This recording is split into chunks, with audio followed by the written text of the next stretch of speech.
Welcome to another CVOR and NSC podcast or National Safety Code podcast. Let's manage your safety scores.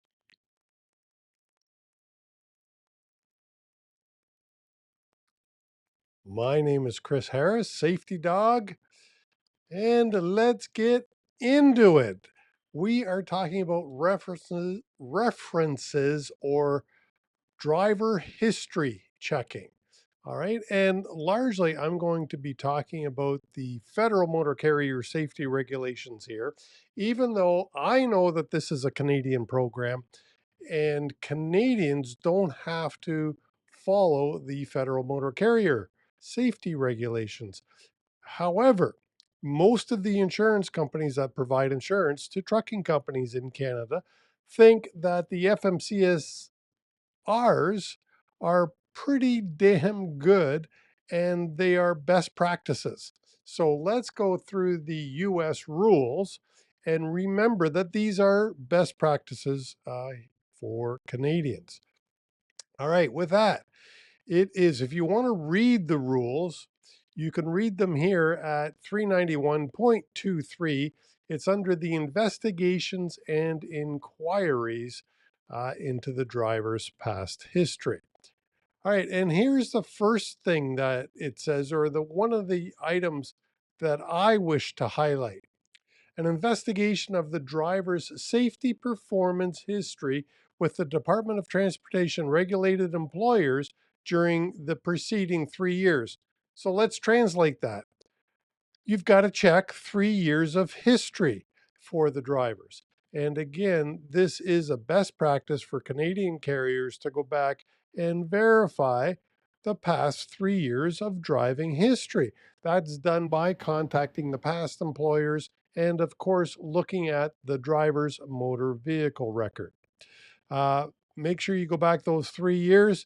The next thing the US says is a copy of the vehicle records obtained in response to the inquiries.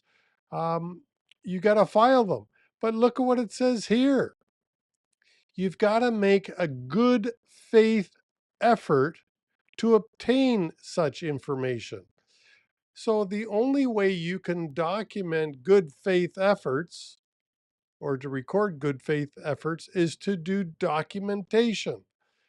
And the best way nowadays, of course, is email.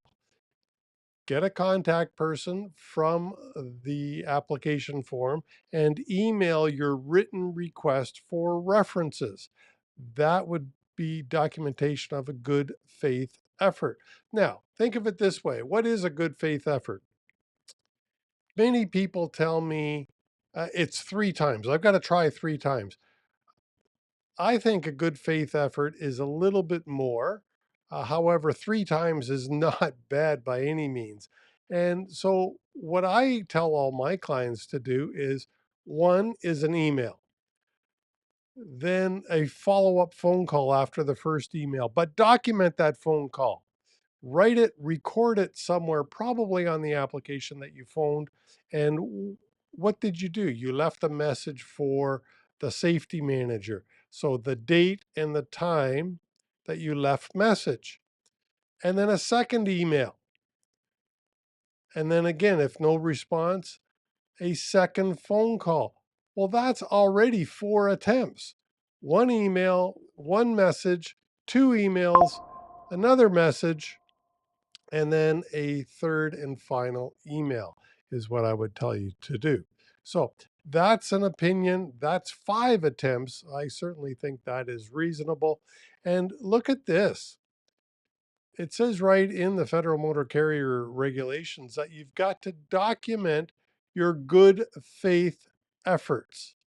So record them. Please do that. And here I want to highlight each motor carrier must make a written record with respect to each previous employer contacted or good faith efforts to do so. Again, they're begging you to make documentation of your efforts to do the reference checks. And then finally, let's look at this here. Failure to contact previous employers or of them to provide the required safety performance information must be documented. So if you reach out and they don't respond, document, document, document. And then look at this. If the employer, the past employer, has a DOT number, in other words, registered in the States, the FMCSRs go one step further and say, hey, prospective employers should report failures of previous employers to respond to the investigation to the FMCSA and to use the complaint process specified in 386.12 of this chapter. And then keep a copy of those reports in the investigation history file as part of the documentation of your good faith efforts. So there you have it.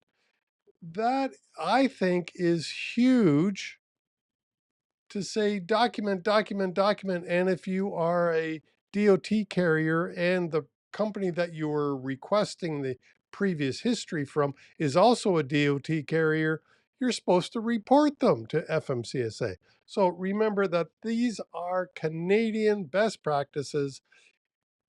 And if you do go to the States, it is required that you follow these. So that's it for references.